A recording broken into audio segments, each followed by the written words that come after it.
Captain আকবরের এই একটা গুণ রয়েছে যে আসলে দল হিসেবে রেজাল্ট করার যে গুণটা সেটা আমরা আগেও দেখেছি আন্ডার 19 চ্যাম্পিয়ন হওয়ার ক্ষেত্রে। আফিফ তো আফিফকে যেহেতু আমরা ফার্স্ট প্রায়োরিটি দিচ্ছি তাকে সুযোগটা ম্যাক্সিমাম দেওয়া হয়েছে। বাট আরিফুল নো ডাউট আমাদের ফিউচার স্টার হবে আশা করছি। অবশ্যই হয়েছে। এই জন্য বলবো যে আসলে একটা টুর্নামেন্ট যখন আমরা খেলতে গিয়েছিলাম আসলে এই ফর্মেটে তো আমাদের টিম এখন আমরা সেটেল ডাউন করতে পারিনি। তো আমরা যে টিমটা নিয়ে গিয়েছিলাম যে একটা ভালো টুর্নামেন্ট কম্পিটিটিভ হবে সেটা হয়েছে। কারণ আপনি দেখবেন যে আসলে এই টুর্নামেন্টে কিন্তু কোনো দলই খুব ডোমিনেট করে খেলেনি। আমরা দেখেছি কোনো টিম এক ম্যাচ জিতে যাচ্ছে, পরের ম্যাচে আবার তারা হেরে যাচ্ছে। সো আমরা 3টা ম্যাচ উইন করেছিলাম ফার্স্ট রাউন্ডে 6টা ম্যাচের মধ্যে। সেই 3টা ম্যাচ জেতার পরও রান রেটে আমরা কিন্তু কোয়ালিফাই করি সেমিফাইনালে, তারপরে ফাইনাল খেললাম। সো এই ধরনের টুর্নামেন্টে আসলে সবসময় ফাইনাল খেলাটা কিন্তু একটা চ্যালেঞ্জিং থাকে। সেই জায়গা থেকে তো অবশ্যই আমাদের প্রত্যাশিত রেজাল্ট ছিল যে আমরা ফাইনাল খেলেছি এবং সেই ম্যাক্সিমাম ম্যাচ খেলার যে সুযোগটা সেটা আমরা পেয়েছি। যে 8টা ম্যাচ খেলার সুযোগ ছিল সেটা আমরা খেলতে পেরেছি। আমাদের প্লেয়ারদের জন্য একটা ভালো অপরচুনিটি ছিল। আসলে এইচপির একটা বিষয় একটু ক্লিয়ার করতে চাই। আমাদের কিন্তু এইচপিতে এখন কোনো এইচ বিরিয়ারটা হয়তো আমরা ফলো করব না নেক্সট টাইম থেকে। বিকজ আমাদের জানি যে এটা বেসিক্যালি ইমার্জিং টিম হিসেবে আমরা চিন্তা করি। সো ইমার্জিং টিম যখন খেলতে যায় তখন কিন্তু আগে একটা এইচ বিরিয়ার ছিল, এখন কিন্তু সেই এইচ বিরিয়ারটা থাকছে না। সো সেই জায়গা থেকে এইচপিতে আমরা লাইক আন্ডার 23 এরকমই যে থাকবে এমনটা না ব্যাপার। নেক্সট টাইম আমরা ফলো করবো যে আমাদের কিছু প্রমিজিং প্লেয়ার থাকে, তারা হয়তো আন্ডার 23 পার হয়ে যাওয়ার পরও তাদের আমরা মনে করি যে ন্যাশনাল টিমে হয়তো অপরচুনিটি দেওয়া যাচ্ছে না, বাট তারা প্রমিজিং, সেই ধরনের প্লেয়ারদের উপর নজর থাকবে। আর এখানে আসলে কিছু সিনিয়র প্লেয়ার ছিল, যেমন ওয়ার্ল্ড কাপ থেকে এসে তামিম খেলতে গিয়েছিল, আফিফও ছিল ওয়ার্ল্ড কাপ স্কোয়াডের সঙ্গে ছিল।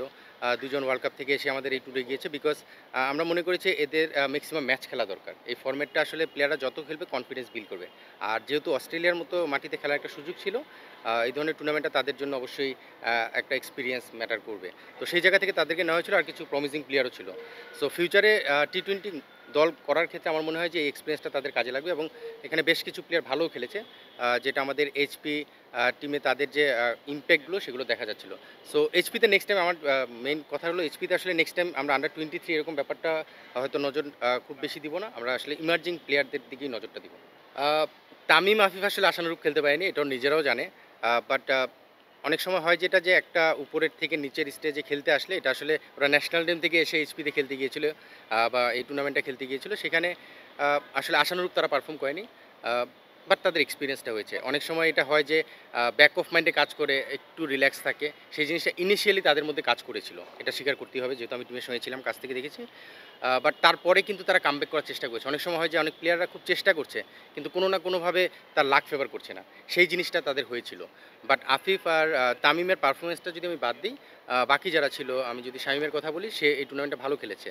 আমি বলবো না যে ওয়ার্ল্ড ক্লাস খেলেছে, এক্সট্রাঅর্ডিনারি করেছে, বাট তার কামব্যাক হিসেবে যেই ধরনের একটা খেলা দরকার ছিল সেরকমটা করেছে।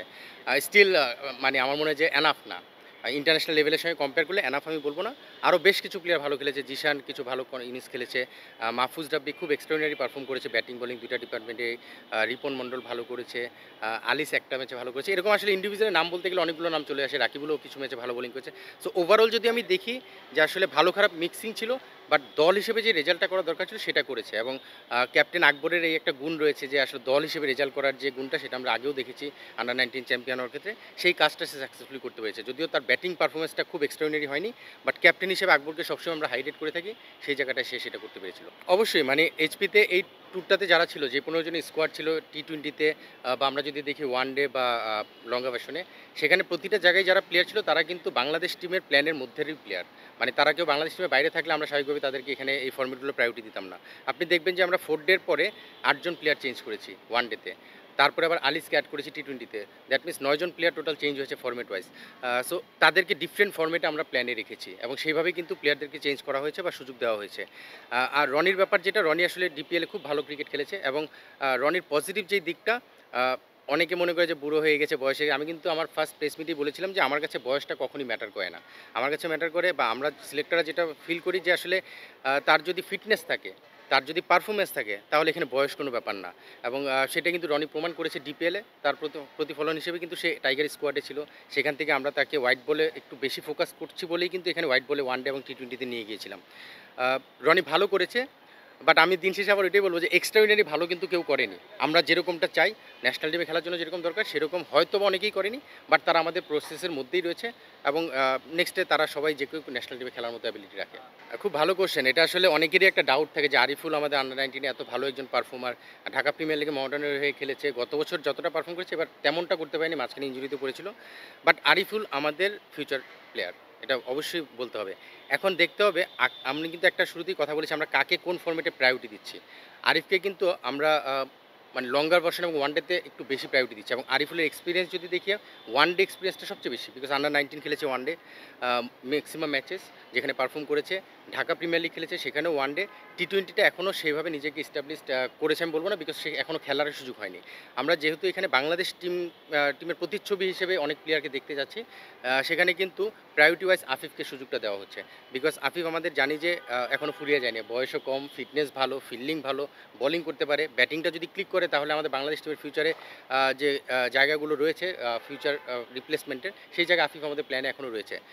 সো আরিফুল অবশ্যই প্ল্যানে রয়েছে, বাট হয়তো টি-20তে তাকে সুযোগ দেওয়া যায়নি। 4 ডে একটা ম্যাচ খেলেছে, ওয়ানডে মাত্র 2টা ম্যাচ ছিল, সেখানে সুযোগ দেওয়া যায়নি আসলে। যেহেতু আপনি যেটা মেনশন করলেন আফিফ, তো আফিফকে যেহেতু আমরা ফার্স্ট প্রায়োরিটি দিচ্ছি তাকে সুযোগটা ম্যাক্সিমাম দেওয়া হয়েছে। বাট আরিফুল নো ডাউট আমাদের ফিউচার স্টার হবে আশা করছি।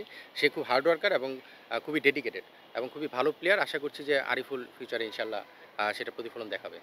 এইচপি আমাদের ক্যাম্প শুরু হচ্ছে আজকেই, প্লেয়াররা রিপোর্ট করছে এবং কালকে থেকে ক্যাম্প শুরু হচ্ছে, যেটা 15 দিনের একটা ক্যাম্প হবে। তারপরে এখন ক্যাম্পটা বেসিক্যালি হচ্ছে আমাদের সামনে এনসিএল শুরু হচ্ছে। এনসিএলকে বেস করেই তাদের প্রিপারেশনটা শুরু হবে। তার পাশাপাশি আমাদের ইমার্জিং একটা ট্যুরও রয়েছে, একটা টুর্নামেন্ট রয়েছে, সেটা খেলতে যাব। সেটা যাওয়ার আগে হয়তো আবার আমরা শর্টলিস্ট করে মানে ইমার্জিং টিম নিয়ে আবার একটা ক্যাম্প হবে এইচপির। বাট এখন তারা এনসিএলের প্রিপারেশনই নিচ্ছে। আর এই বছরের আপাতত এই 15 দিনের ক্যাম্পের মাধ্যমে এইচপির প্রোগ্রামটা ক্লোজ হবে। তারপরে যেটা এনসিএল খেলে তারপরে তারা সিজনের মধ্যে ঢুকে যাবে।